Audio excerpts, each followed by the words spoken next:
if you look at other assets, for example, stocks, real estate, bonds, all of them correct downward.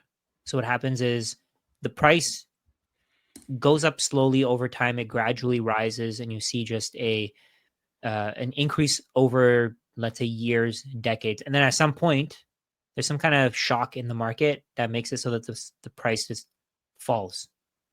Anybody who's holding it basically feels like they're being rug pulled. On the other hand, with Bitcoin, the way that I see it, at least, I feel like Bitcoin corrects upward because there's a finite supply. Because we know that in the short term, individuals may be selling, institutions may be selling, but at some point, the sellers run out.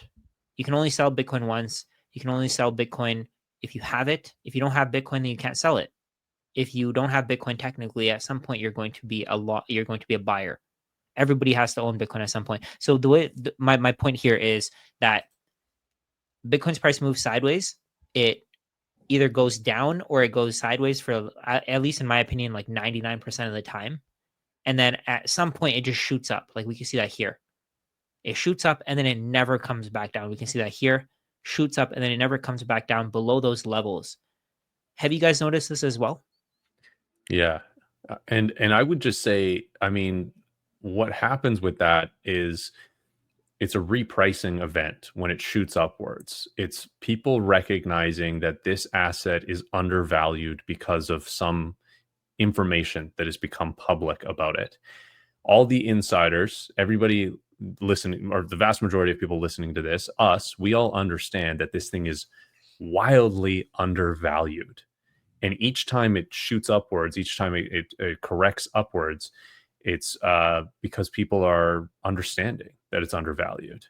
And then I think from there, people just sort of get bored or disinterested as it starts to trade sideways and down, until it moves upwards again in that same way.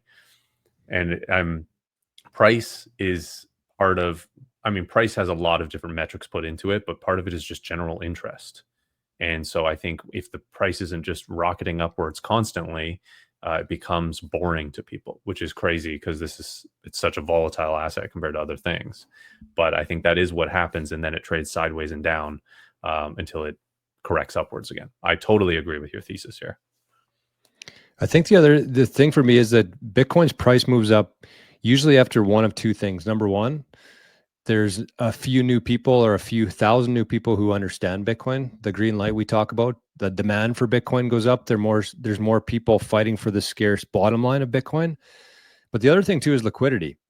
And I think that these are actually two much different things, and people confuse them. Where when governments print money, Bitcoin is like a gauge of that. And that's how it's acted for the last 15 years. It actually measures how much the governments are printing. And that's usually when it spikes up, is when there's a bunch of liquidity in the markets. And I think that when people, when we post videos like Bitcoin's going to go to $1 million or $100 million, we see comments like, yeah, but at that time, the price of bread is going to be $500. And yes, if the only reason why Bitcoin was going up is because of liquidity, that would be the case. But that's not the case. What's happening here is more and more people are starting to understand this asset. And as more and more people understand this asset, there's more people fighting for those scarce and finite sats. And that doesn't exist with any other asset class. So I, again, 100% subscribe to this theory. It's very unique in a lot of ways, but I like the Bitcoin corrects upwards theory, Rajat. So I want to ask you, based on those two things that you said, so there's two reasons why Bitcoin's price could go up. So number one is liquidity increases. Number two is more people understand Bitcoin. I think there's also a third one. Maybe it's that more people are able to buy Bitcoin, right? I think there's the ability, there's the willingness. That would be the ability. So let's say when the ETFs were approved here, right? I think that just actually that would be liquidity, because more money can come in, because more people can come into Bitcoin, more people can access Bitcoin. No, I think those are different things. Like liquidity, to me anyways, I don't know if this is right or wrong, but to me, liquidity would be governments creating money, creating more dollars. Okay. So that's slightly different than what you're saying here, but you're absolutely correct. I think that is a third point there of like access. Access, yeah. ETFs, strategy, a public company holding Bitcoin so that other people can now buy it through the strategy super highway, as I call it. It's another easy access to Bitcoin, which wasn't there before. And I think if you even go further back, Mount Gox was access, and it was the price would rip up on that. Other exchanges coming on board, again, that's all of that. And then you can even think about when those exchanges, I mean, Mount Gox got hacked, price rocketed downwards. That's a lack of access. Was that Right. here? Uh, Or was that here? Wow. Maybe there was a bunch of different. I mean, each one of those is a news event, right? And Yeah. knowing exactly which one is, I mean, we'd have to look up the dates, I think, exactly to figure them out. Right. Yeah. So At yeah, one point, it went from like $16 all the way back down to $7. Yeah. Yeah. I'm, I think that this is. I think this is so important. So, what do you guys think happened when Trump was nominated? When Trump said that he's going to was that a liquidity event? Was that something just with people understanding it more? I think it was both I was here. liquidity, Yeah. because I think Trump's been pretty clear in the sense that he wants a weaker dollar. He wants lower interest rates. He wants more money out there. Trump understands what's happening. I think that he knows that there's really no way to save this economy. And I think that there'll be people in the comments saying, Jor, you're an idiot. But like he's from day one, pretty much back in 2016, Trump's mission was to get rid of the central banks, to separate himself from the Federal Reserve. He knows that system's screwed. He's benefited from it, yes, but he knows that there's no way to save it. He contrary to popular belief, he's a pretty intelligent guy, and he's got a lot of intelligent people surrounding him. So I think that number one, the liquidity was there, but also the access, kind of what you talked about there, Rajat, is that with an unfriendly government like Biden's, there was Bitcoiners actually leaving the US. There was exchanges leaving the US. It made it harder for Bitcoiners to buy and exchange Bitcoin. And they're also fearful of what the consequences of doing that would be. So with Trump there, it's might not be easier to buy, but there's a better sentiment. People are more comfortable talking about it now. It gives some more faith, and maybe people at least explore it, which could lead to a green light turning on. So I think it has kind of a combination of all three things there with Trump.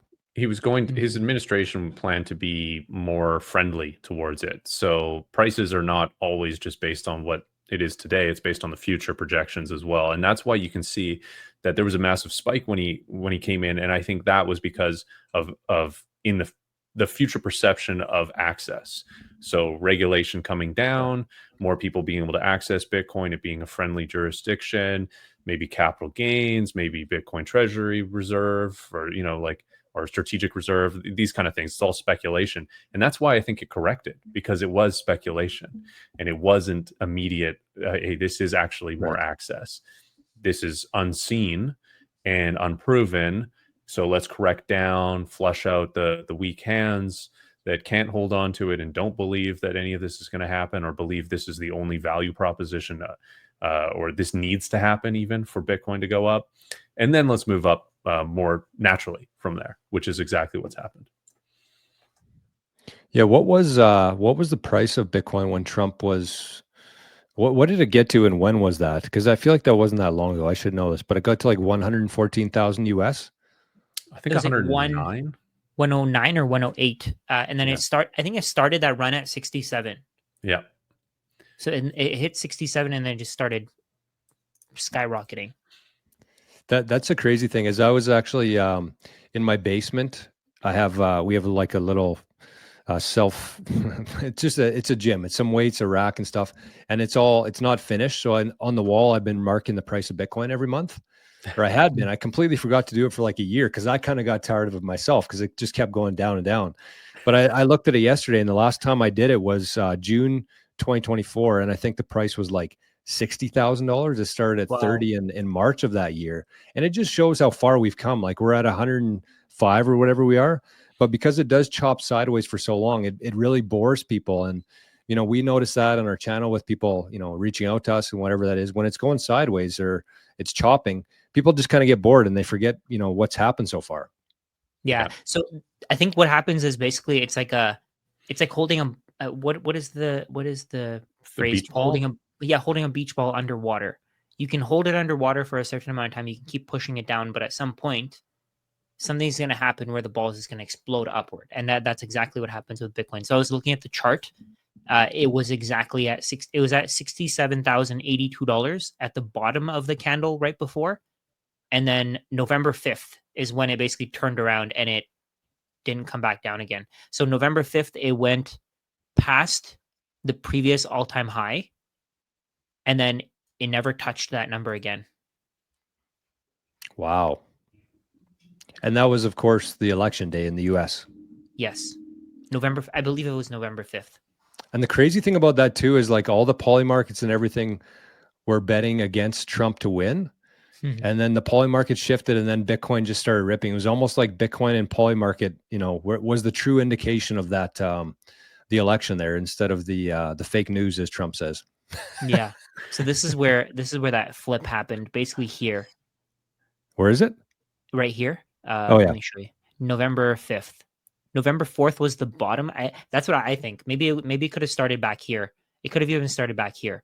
Right. This is when Germany sold. But I think that the most obvious one is right here. So it just flipped here and then it didn't come back down. So we can see that here. The lowest Wow. price was in April and it never touched this again. It never touched this again. You can see that here. Wow. Never went back down to that level. That's crazy. Yeah. And it probably never will, right? Like I think that there's still people out there and it's kind of sad, but people, they pay attention to some folks on YouTube with their charts and whatever else, and they're telling them Bitcoin's going to go back down to 70, just wait. Bitcoin's going to go back down to 60, just wait. And I feel like they're just going to be waiting forever and they're going to have a lot of regrets. And that's why I think it's always a good idea, just because this thing's so unpredictable. There's never been anything like it before. And there's just so much pent up demand right now. And it just feels like things are waiting to explode. Do you guys get that sense? Like, I remember last cycle, I'd wake up at 4 a.m. and check the price of Bitcoin because it was just kept going up and up so quickly. And I haven't had that this cycle yet. I don't think that's we've been through that yet. Yeah, I think the dips are gifts, but gifts are not always guaranteed. Yeah. They don't always happen. So, you should act accordingly. Like maybe dollar cost average, and then if there is a dip, you could double down that dollar cost, right? That's how I entered my position. And yeah, I don't know. I think there has been moments this cycle where I've been looking at the price. I mean, even those highs again corrected upwards in up to like maybe March of 2024. I remember it was actually my like wedding day. I was like looking at the price, all-time high. I'm like, whoa. I had all these like leveraged positions. I'm like, this is crazy. And they're like, okay, I do, but it was crazy, like it's insane when it happens. And I don't know, the ups are gifts and the downs are gifts. It's just you got to just position yourself for them. Yeah. I think for me, people, I've talked to people and I've seen comments and stuff of people waiting to buy. And I think that the problem with that is if you think about kind of what we talked about in this clip today is like if it does chop sideways for a while and then it corrects upwards, that to me would suggest that you don't really stand much to gain from waiting. Like you're not going to gain much by waiting to buy, but you could lose a lot by waiting to buy. If that's the theory that we kind of agree with based on what's happened so far and kind of what we anticipate going forward. So if you're holding out, waiting for something to happen, you're not going to gain much. But if you wait and you miss that upwards correction and the beach ball letting go, you're going to miss out on a lot of sats. Yeah. Yeah. So, there's like 12 days a year that if you miss holding Bitcoin those days, you miss out on the vast majority of its returns. And you can't predict when those days happen. So you have to hold through this, what many people feel is very boring when they look at the, they have shiny object syndrome. They look at other things that are ripping or, whatever, but you have to hold it when it's sideways and down. And then to get those days of gains that you never return back to those lows, as Rajat pointed out. Like we're never going back to those lows, in my opinion. Like it's just the volatility, the downwards volatility is not there anymore. There's too many buyers. And I think what changes this cycle compared to the last cycles is, of course, the fact that there are now all these Bitcoin treasury companies who are basically just borrowing money for free. to buy as much Bitcoin as they can. I mean, in the past, so we all talk about, or not we all, but on Twitter, people are always talking about the power law, how it's going to hold up. There's this quartile rule, whatever. There's all these math rules. I don't think that. I think Bitcoin's supply is math, but I don't think the demand and the supply, the newly issued supply is math. But I don't think that the market factors are based on math. If people see that Bitcoin is worth more, they're going to want more. If Bitcoin goes, let's say, for example, at some point, Bitcoin surpasses Apple, the people who own Apple are going to be questioning themselves, hey, why am I holding Apple and not the best performing asset in the world? Right? For a little while, maybe they're right to not hold it because if it passes Apple, maybe it'll come back down. But at some point, it'll never come back below Apple's market cap again. Right now, if you look at the top assets with Bitcoin, there are a lot of currencies, there are a lot of assets that Bitcoin isn't as valuable as yet. But at some point, it's going to pass them, and it's never going to fall below them again. Like we see with Amazon. So I'm going to share my screen here. So we see with Amazon, Bitcoin was temporarily above Amazon's market cap, and now it's slightly below. But there's going to be a point. Let's say, for example, it's never going to go below Tesla's market cap. It's never going to go below Berkshire Hathaway's market cap. It'll probably never go below Walmart's market cap. Right. And then at some point, it's going to pass Amazon and it'll never come back below it. It'll pass Apple and it'll never, ever, ever come back below it. Same thing with Microsoft. Same thing with gold. It's going to go to those numbers. It's going to correct upward toward those numbers and it'll never come back down, just like we saw with the price. Yeah. It's undeniable that the power law has been really good at projecting the past of Bitcoin and, as far as when it was implemented into some degree of the future within its deviations. Now, where the power law breaks down for me is that it's like part of its evaluation, part of Bitcoin is it being priced in US dollars. Yeah. And if US dollars hyperinflate, like I don't think the power law works in Argentinian pesos against a Bitcoin because it just breaks it to the upside because it's a currency that hyperinflates. And we know where fiat goes. Like fiat only lasts on average like 25 years or something like that. The US dollar has lasted a lot longer than that, and it will continue to last longer than that. But there's a point where people stop wanting money that's printed for free and they start wanting sound money, and that sound money is Bitcoin. And then the power law breaks to the upside. I don't know. I don't see that not happening. Yeah, like if it passes 500K this cycle, then I think Then the it's power law is invalidated. broken. Yeah. All models are broken. Yeah. That's our theory on Maple Bitcoin. That's it. What is it? Exponential growth plus absolute scarcity equals all models are destroyed, including the power law. Yeah. Yes. And the human mind can't comprehend this kind of stuff. It's easy to look at those models, because in a sense, to me anyways, every other asset in history has behaved the same. Gold would be a bit of an outlier there. I think that gold has done the best job of actually holding its value and increasing over time. But we know that Bitcoin is far superior to gold in almost every way, and as a monetary unit, as a store of value, as a technology for the world that we're moving into. And Bitcoin's trading at about 1/10 of what gold is today. So not only is it better than gold, but it's significantly underpriced, which is the opportunity here, which is why we're spending our time talking about Bitcoin. So do you guys have any final thoughts on this before we wrap? Yeah, I did want to go back to one thing. Rajat was talking about Bitcoin treasury companies and how they're sort of like, big part of the buying pressure. And potentially another reason for a hockey stick moment or the beach ball kind of moment. When we've seen drawdowns from all the past events that we talked about, Mt. Gox or FTX, these are access to Bitcoin that got restricted in some way. When a Bitcoin treasury companies, a lot of people are comparing them to things like FTX. They're saying, they could, leverage too much and they could become insolvent. And I'm sure that's going to happen, but it's likely going to happen on small ones. And that doesn't affect the larger ones. So if a couple of these Bitcoin treasury companies become insolvent, it's probably going to put their Bitcoin on the market to some degree. But it's not and that'll affect Bitcoin's price because people will get scared of contagion. But it's not going to affect MSTR. MSTR is like, if you actually look deeply into their capital stack, it's basically impossible. Like, not impossible, but they're not going to become in any position where they're really in jeopardy of having to sell their Bitcoin, and they make up 90+% of all the Bitcoin held, or something like that, 80% or something, like a huge amount. So all these other ones that are much more risky, they could blow up. There's not really going to be a contagion effect. It's not going to be this massive liquidation thing that happens like with FTX, in my opinion.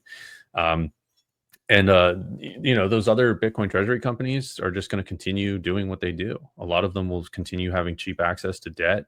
They'll continue having passive flows, and they'll continue buying Bitcoin. And that's, again, going to lower the downside volatility, even if a few of them do end up blowing up. Yeah. I think that even if something were to happen, let's say a couple companies ended up being insolvent, they didn't have the Bitcoin they say they did. I think that you're right in the sense that the price will immediately drop because there'll be so much uncertainty there. But there'll be more coins available there, or there'll be less. Like maybe we find out that these companies don't actually have the Bitcoin that they say they do, which actually makes Bitcoin even more scarce than it was before. So I think all of those different scenarios would lead to a short-term crash, but a longer term, okay, there's this, it's even more scarce than we thought this thing was. So yeah, it's pretty crazy to think about. So anyways, boys, been another great one. That QR code right beside Forrest's head, that is our Maple Bitcoin fund, Lambo fund. And if you feel like supporting the channel, if you've been enjoying what we're doing here and you want us to keep doing it, that is the easiest way to do it. So you can scan that QR code, or you can send some to our Speed app, Maple Bitcoin at speed.app. If you got a Lightning wallet, you can send her there. And recently we added an on-chain address. So that'll be in the pinned comments, possibly the show notes, but there's many ways to support the channel if you'd like to. And we thank you for watching today. We'll catch you on the next one, fellas.